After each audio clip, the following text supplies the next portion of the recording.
Hello, fellow athletic trainers. This is Jim Ave again, and in this presentation, excuse me, I'm going to discuss the signature assignment for our class ATR 792A, and then I'll also provide you directions for your first rough draft due this week, which the rough draft due this week is you're going to write your introduction and the summary sections for this week.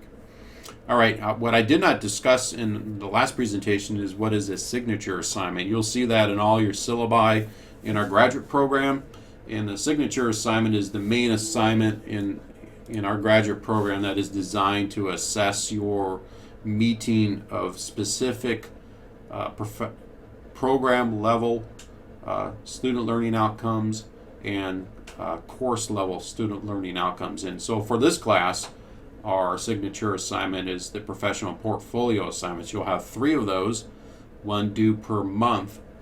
And as I said in the other presentation, what this assignment's all about, which you can read here in Appendix B of the syllabus, is that we'll go through the BOC Standards of Professional Practice, and you'll demonstrate how you are actually satisfying these standards at your workplace as an athletic trainer.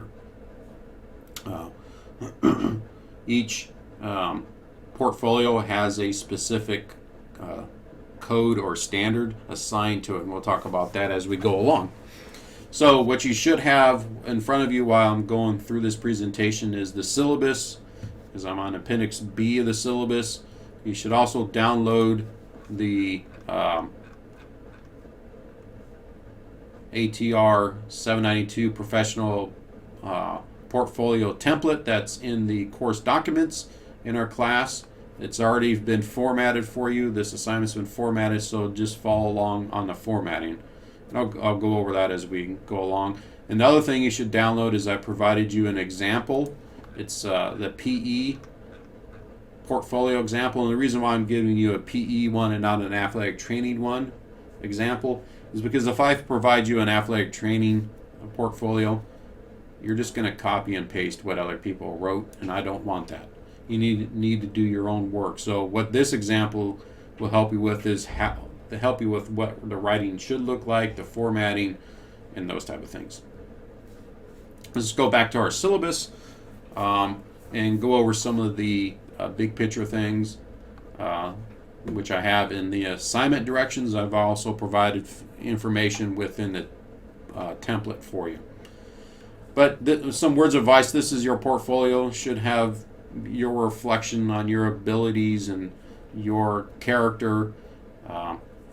You can build it in any particular way you want, but it has to follow the expectations that I have for the graduate program and in this class. Actually, I think it'll be easier for me to, all these directions will be contained within the portfolio template, so let's just go ahead and do it that way. I think it'll be easier. So you're going to have a title page, and I've already provided you a running head according to APA and the page numbers, which all your assignments should look like this. You'll update this with each portfolio, but your first one should just say number 1. Put your name there, the date that the assignment's due, and my name.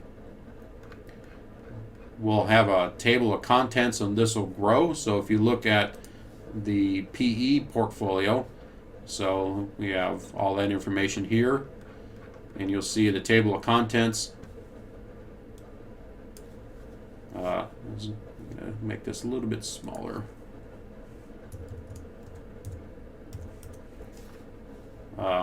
We have the page numbers, and it continues to grow. It's double spaced. So pretty straightforward there, nothing too difficult there. And the first section that you're going to write for your portfolio is this introduction. You're going to leave the title here. You always have a title at the top of any paper. It's not bolded, it's just the title of the paper that you're going to write. And you're going to start your professional portfolio with providing an introduction of yourself. Provide your name, your certifications, your contact information, any professional and personal information the reader wants to know about you. I like to include a picture. Is just to introduce yourself to me and others who read this. Now, if we go to our PE example, this particular person provided their name and all that, their background, where they worked, and I took the person's name off here to protect that person's anonymity, or however you say that, identity. This student had a picture of themselves right here, but I took it off, and got rid of the contact information there too. So provide where you went to school, where you work, how long you worked there. Background about yourself. I don't grade this portion of the portfolio. You'll see in the rubric when we get to that. This is not ever graded. There's no point value for this. It's just an introduction about you. So it's biographical. It can be as short as a paragraph. It can be as long as a couple paragraphs. So pretty straightforward. Shouldn't take you too long to write that since it's about you. The next section is what we call the executive summary section. And for the first portfolio, the assigned, I'm going to use two terms repeatedly. We have the BOC Code of Professional Responsibility and Practice Standards. So we have Code of Professional Responsibility, which I will now call Code, and then we have the BOC Practice Standard. I'm just going to call that Practice Standard. While I'm thinking about it, let's go ahead and look at the BOC standards document. So hopefully by now you've at least downloaded this. You need to read this, become real familiar with it. So you'll see we have practice standards, and then we have code of professional responsibility. So there's 7 practice standards and 6 codes. So for the first professional portfolio, the assigned practice standard is direction. The athletic trainer renders service or treatments under the directions of a physician, and the code of professional responsibility is assigned for standard number 1, portfolio number 1, is patient responsibility. And you see there are 7 subpoints with underneath this. Okay, so back here in our assignment, what you're going to do is that you are going to explain what the Code of Professional Responsibility means. So, what does this patient responsibility mean and these subpoints? Now, what I do not want you to do is just to copy and paste all this information. I do not want you to explain what subpoint 1, subpoint 2, subpoint 3 means, so forth and so on. Write what all this stuff means in such a way that a person who has no background in athletic training can understand this information. So think of your grandma. She asks, "Honey, what do you do?" "I'm an athletic trainer." "Oh, what's that mean?" Explain it to grandma so grandma understands what patient responsibility means with all contained in all these 7 sub-points. What does it mean that you render quality patient care regardless of the patient's race, religion, age, sex, nationality, disability, blah, blah, blah, blah. Okay? Explain it in a paragraph what this code means. And then you'll write it right in here. You just get rid of all this text in here and answer the material here. So this should be a maximum of 2 paragraphs. This executive summary for the Code of Professional Responsibility 1. You should support what you're writing with evidence. You'll hear me talk about this throughout this graduate program. We need to support what we write with evidence, just like we're doing evidence-based practice in our healthcare for our patients. We also need to do evidence-based academics to support what we believe and do with references. And what kind of references do we use? We use journal articles, textbooks, and our professional website, which would be the NATA website, the BOC website, but that's about it for websites. All right, so textbooks, journal articles, and just our BOC and NATA websites. So explain this material so that a non-athletic trainer can understand it. So then the next one, keep this section summary there.